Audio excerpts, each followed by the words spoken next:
नाज़रीन व सामीन, आज की हमारी वीडियो याजूज मजूज के बारे में। याजूज मजूज एक ऐसी कौम जो माजी, हाल और मुस्तकबिल तीनों ज़मानों में अपने अंदर पुरसरारियत कायम किए हुए। याजूज मजूज कौन है?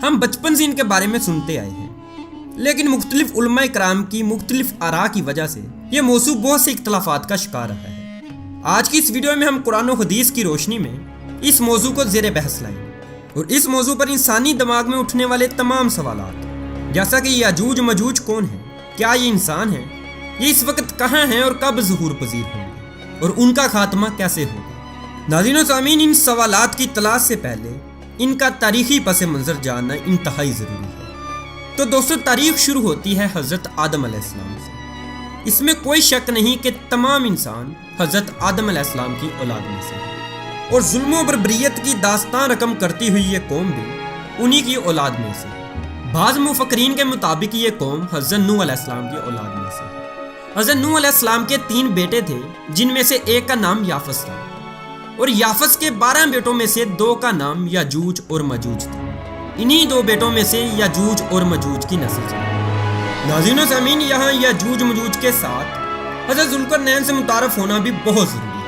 हज़रत ज़ुल्करनैन के बारे में कहा जाता है कि ये कोई नबी नहीं बल्कि अल्लाह के एक नेक बुजुर्ग और बादशाह थे। इनको ज़ुल्करनैन का लक़ब 2 वजूहात की बिना पर दिया गया था। एक तो ये कि वो ज़मीन की 2 इंतहाओं में सफ़र करते थे, यानी मशरिक़ व मगरिब के दरमियान, और दूसरी वजह यह थी कि दुनिया भर के बादशाह इनके ताबे थे और उनके खालाजाद भाई हज़रत खिज़र अलैहिस्सलाम उनके अहम वज़ीर थे। इस तरह कुछ लोग सिकंदर आज़म को भी ज़ुल्करनैन समझते हैं, लेकिन ये तमाम बहस ला हासिल है क्योंकि तमाम मुफक्रीन की राय इस बात पर मुख्तलिफ है।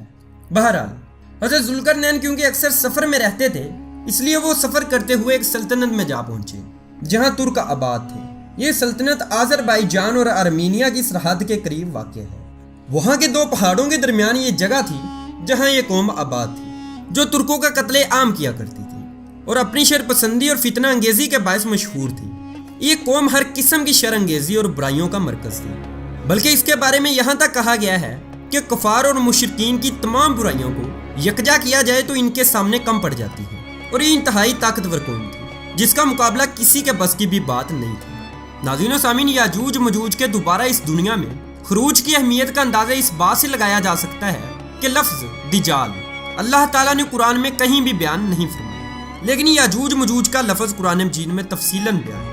बहरहाल, नाज़रीन व सामीन, तुर्क कौम ने इस कौम की जुल्म बर्बरियत से तंग आकर हज़रत ज़ुल्करनैन से दरख्वास्त की कि वो इन 2 पहाड़ों के दरमियान रास्ते को किसी तरह से बंद कर दे तो हम आपको मुआवजा देंगे। नाज़रीन व सामीन, ये वाक़या कुरान मजीद में कुछ इस तरह से बयान हुआ है। उन्होंने कहा, ऐ ज़ुल्करनैन, याजूज मजूज इस मुल्क में बड़े फसादी हैं, तो क्या हम आपके लिए कुछ खर्च का इंतज़ाम करें, इस शर्त पर कि आप उनके और हमारे बीच एक दीवार खड़ी करें। सूरतुल काफ आयत नंबर 94। हज़रत ज़ुल्करनैन ने बगैर किसी मुआवजे के अजर व सवाब की नीयत से इस काम में रजामंदगी ज़ाहिर कर दी और कहा कि आप सिर्फ अफरादी कुव्वत के ज़रिए इस दीवार को खड़ा करने में मदद करें। बादशाह ने लोहे के बड़े बड़े टुकड़े दोनों पहाड़ों के दरमियान खड़े कर दिए और इन लोगों से कहा कि इन पर अलाव जलाओ, और जब ये लोहे की चादरें शदीद हरारत से सुर्ख हो गईं तो ज़ुल्करनैन बादशाह ने कहा कि मुझे पिघला हुआ तांबा फराहम करो ताकि मैं इसे इन चादरों पर अंडेल दूं। इस तरह लोहे के बड़े बड़े टुकड़े आपस में जुड़ गए और एक सख्त नाकाबिले तस्खीर पहाड़ जैसी दीवार सामने बुलंद हुई, जिस पे चढ़ना याजूज मजूज के लिए नामुमकिन था और इसकी मजबूती के बायस इसे तोड़ना और खोदना भी। इस तरह हज़रत ज़ुल्करनैन ने याजूज मजूज के रास्ते को हमेशा के लिए बंद कर दिया। तब से लेकर आज तक हज़ारों सालों से ये कौम बाकी दुनिया से जुदा है।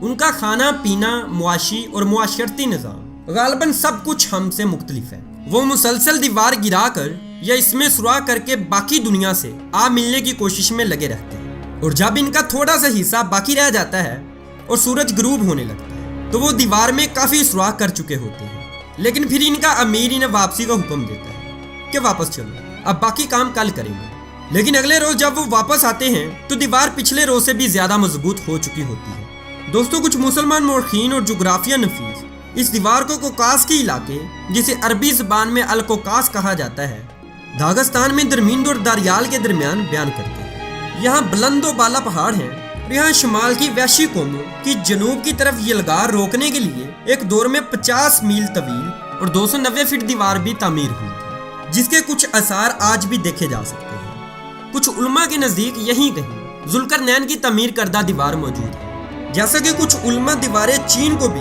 ذوالقرنین کی تعمیر کردہ دیوار قرار دیتے ہیں۔ ناظرین گرامی، جب یاجوج ماجوج کے خروج کا وقت قریب آ پہنچے گا تو وہ تمام دن دیوار میں سوراخ کریں گے، اور پھر ہر روز کی طرح ان کا امیر ان سے کہے گا کہ چلو باقی کام کل مکمل کریں گے انشاءاللہ۔ اس سے پہلے ہزاروں سالوں سے دیوار توڑنے کی کوشش کرتے یاجوج ماجوج نے کبھی انشاءاللہ کے الفاظ استعمال نہیں کیے۔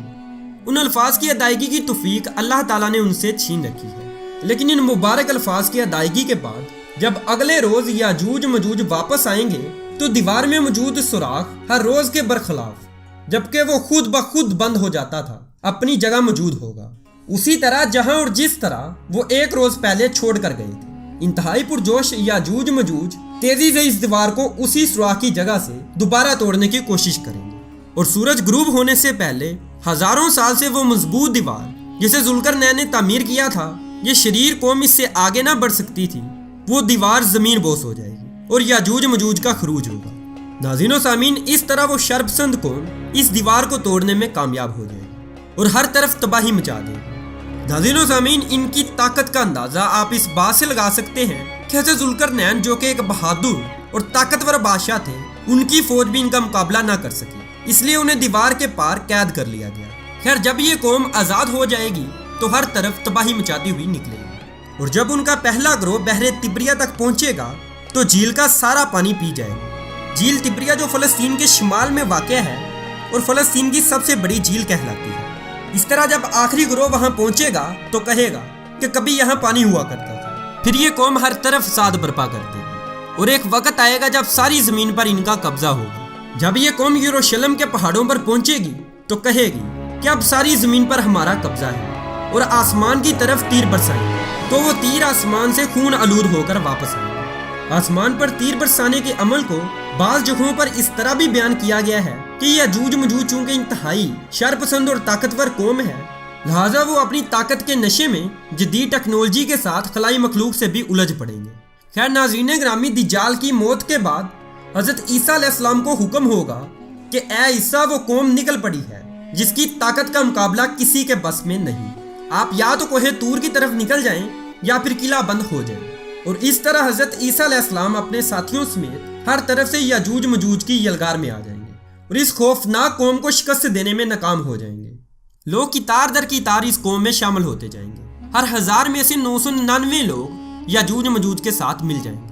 ناظرین و سامعین، اب سوال یہ پیدا ہوتا ہے کہ آخر اس قوم کا خاتمہ کیسے ہوگا؟ تو جب حضرت عیسیٰ علیہ السلام اور ان کی قوم ان کو شکست دینے میں ناکام ہو جائیں گے اور کوہ طور پر اس حالت میں ہوں گے کہ ان کے پاس تمام راشن اور کھانا پینا سب ختم ہو جائے گا، یعنی قحط کا سما ہوگا، تو وہ اللہ تعالیٰ سے دعا کریں گے اور مدد کی درخواست کریں گے کہ اے اللہ، ہمیں اس قوم کے شر سے بچا۔ ان کی دعا قبول ہو جائے گی اور اللہ تعالیٰ ان کی گردنوں پر نقفہ نام کا ایک کیڑا مقرر کر دیں گے۔ یہ کیڑا عموماً بکریوں اور اونٹوں کی گردنوں پر ہوتا ہے اور وہ ان کو ہلاک کر دے گا، اور عالم یہ ہوگا کہ ہر طرف ان کی لاشیں پڑی ہوں گی، ان کی چربی اور بدبو پوری دنیا میں کسی عذاب سے کم نہ ہوگی۔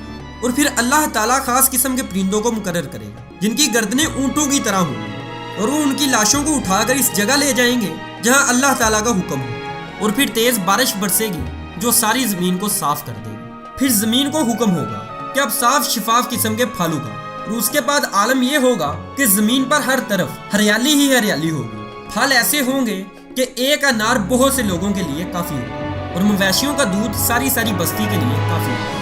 یاجوج ماجوج کی ہلاکت کے ساتھ امن لوٹ آئے گا اور جنگ ختم ہو جائے گی۔ اس کے بعد 7 سال تک یہ سکون اور خوشحالی برقرار رہیں گی، اور پھر وہ دن آ پہنچے گا جس کا ازل سے عہد کیا گیا ہے۔ جی ہاں، توبہ کے تمام دروازے بند ہو جائیں گے اور پھر قیامت قائم ہو جائے گی۔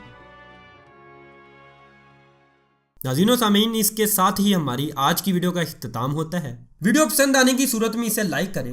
مزید ایسی ویڈیوز کے لیے آپ ہمارے چینل اے لنک پروڈکشن کو سبسکرائب کر سکتے ہیں تاکہ ہماری ہر نئی ویڈیو آپ تک بہم پہنچ سکے۔ انشاءاللہ اگلی ویڈیو میں ملاقات ہوگی، تب تک اپنا بہت سارا خیال رکھیے گا اور ان کا بھی بہت خیال رکھیے گا جن کا کوئی خیال نہیں رکھتا۔ اللہ ہو آپ سب کا حامی و ناصر۔ اللہ حافظ۔